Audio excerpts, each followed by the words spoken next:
Welcome to this explainer. Let's just jump right in, because today we're unpacking what has to be one of the most unbelievable underdog stories in all of human history.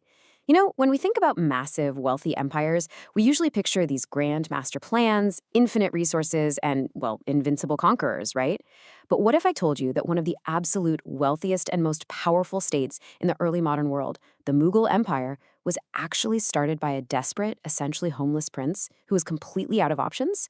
We're heading back to the year 1526 to northern India to look at a clash that literally changed the course of history. Which brings us to the ultimate question.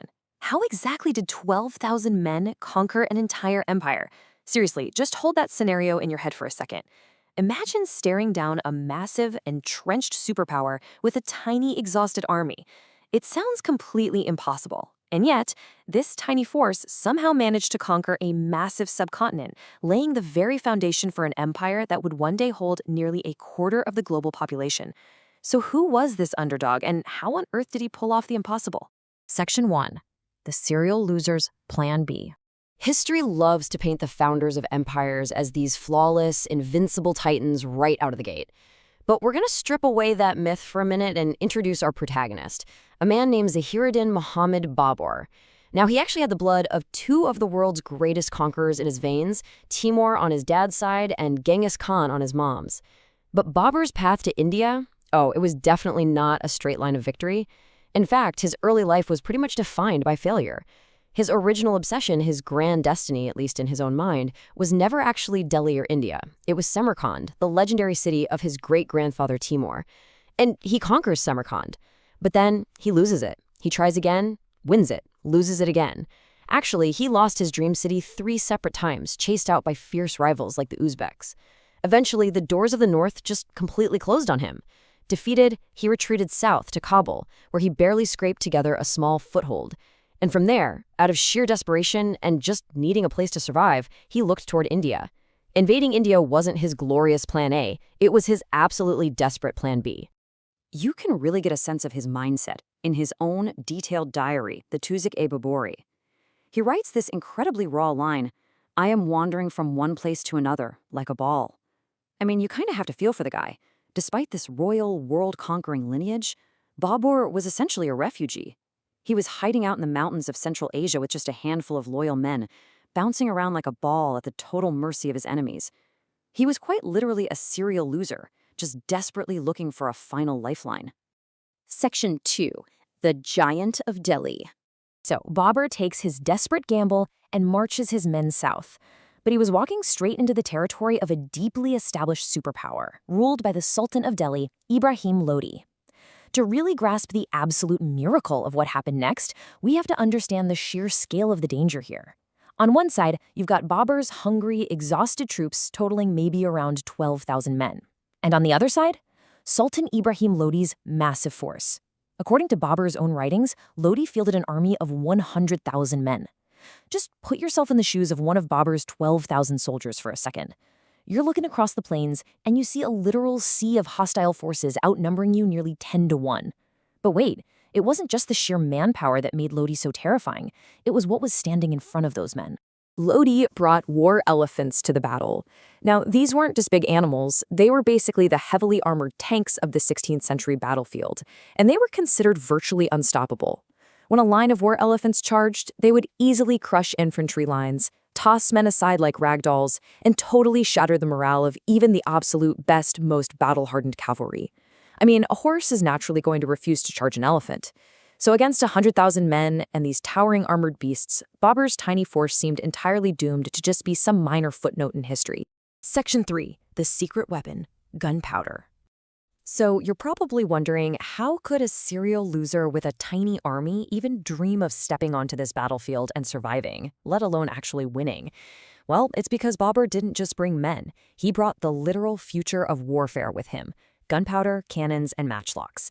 You see, Babur was a military genius who took heavy inspiration from the advanced technology of the Ottoman Empire. He somehow managed to acquire and drag these early firearms and cannons all the way to India. And this was the ultimate game changer. This technology was completely alien to the Indian subcontinent at the time. Lodi's massive army, for all its size and those terrifying elephants, had never seen or even heard anything like this before. It was a total clash of eras. We're talking medieval might meeting modern military technology. Section 4. The First Battle of Panipat, April 1526. All right, the stage is set. These two vastly different armies finally clash on the field of Panipat, just outside of Delhi. The air is thick with tension. Lodi looks at this tiny force in front of him, assumes it's going to be an easy, decisive slaughter, and he gives the order. Step 1. The ground literally shakes as his massive war elephants begin their terrifying charge toward Babur's lines. But Babur, he holds his nerve. He just waits. Then step 2, he gives the signal. His cannons and muskets fire. For the very first time in India, a sound echoes across the plains that had never been heard before. This deafening thunder of explosions, accompanied by thick, choking smoke. It was basically the trumpet of doom for Lodi's forces, because step 3, those supposedly unstoppable war elephants are completely startled and driven utterly mad by the noise and the fire. The beasts panic, they turn right around and they stampede back through Lodi's own lines, just crushing his army. And finally, step 4, total chaos ensues. Lodi's massive 100,000-strong army completely crumbles under the weight of its own panicked beasts and Babur's relentless artillery fire. Half a day, 0.5 days. That is literally all it took. In just half a day, an army of 100,000 men was entirely decimated. The man who had failed over and over again in his own homeland had just pulled off the ultimate victory in a completely new country. With one brilliant, technologically superior stroke, the entire fate of the Indian subcontinent was rewritten.